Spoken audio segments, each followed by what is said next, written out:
Gaza peace plan. Israel is supporting the plan, but Hamas is opposing it. Paul Petit brings us this look at the reactions and what comes next. He's reporting from Jerusalem. With the approval of the United Nations Security Council, the authorization of a new international stabilization force could deploy inside the Gaza Strip within weeks. Israeli Prime Minister Benjamin Netanyahu welcomed the vote and said the plan will lead to peace and prosperity. 13 of the 15 council members backed Trump's Gaza peace plan. Russia and China abstained. Trump celebrated the vote on Truth Social, calling it one of the biggest approvals in the history of the United Nations, and saying it will lead to further peace all over the world. Despite the pressure of many members of this very council, despite the political theater, the condemnations, and the hypocrisy, Israel stood firm. We did not waver. We prevailed. The resolution includes Trump's 20-point roadmap for Gaza's future, a plan U.S. Ambassador to the UN Mike Waltz says could chart a pathway to Palestinian self-determination.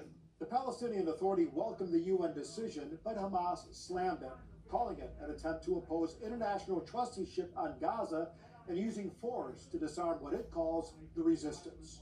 And simply put, Hamas is finished in Gaza and does not have a future there. And if they do not follow through, they are in violation of the ceasefire and will face consequences, severe consequences.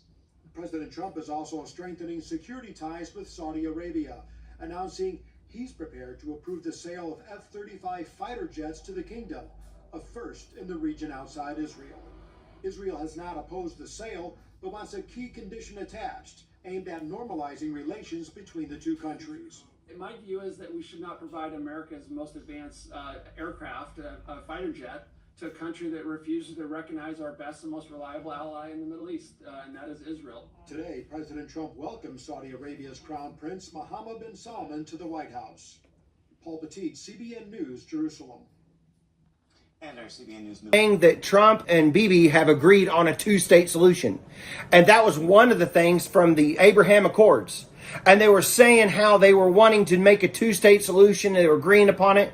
And I've already told you all, you have if they do this two-state solution, 3 days later, the new Madrid fault line will be split in half and America will be divided in half. If you want to watch that video is down below. I told you all when this happens, I saw great big Chinook helicopters flying from the west to the central part of America. They had supplies. They were it sounded like the earth was shaking. They had so many helicopters trying to bring supplies from the west to the central part where the United States was divided. This is whenever I told you I saw the lion's face, and I thought, what is this lion's face? And it was carved into a side of a building, and I warned everybody, I saw tumbleweeds going down Wall Street.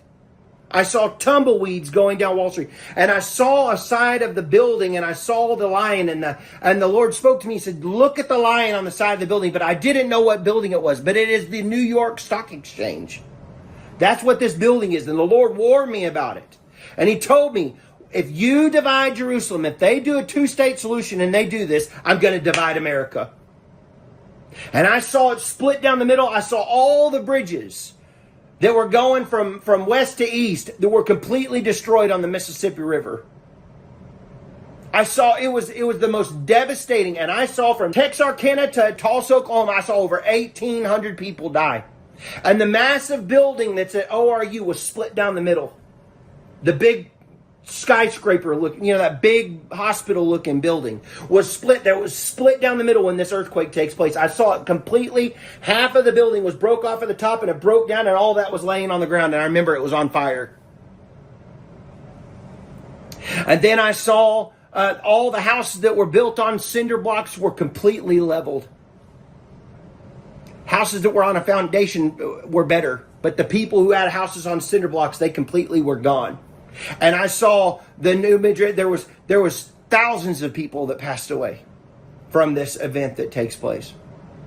And that's why I've always told people, we must not divide Jerusalem ever. For when we do, 3 days after, I want you to hear me, that's how strong this word was. He said, that the Liberty Bell, I saw the bell ringing. I saw bells, old cast iron bells ringing when this happens. 3 days after it's divided and it's agreed upon, we have 3 days and he'll divide them.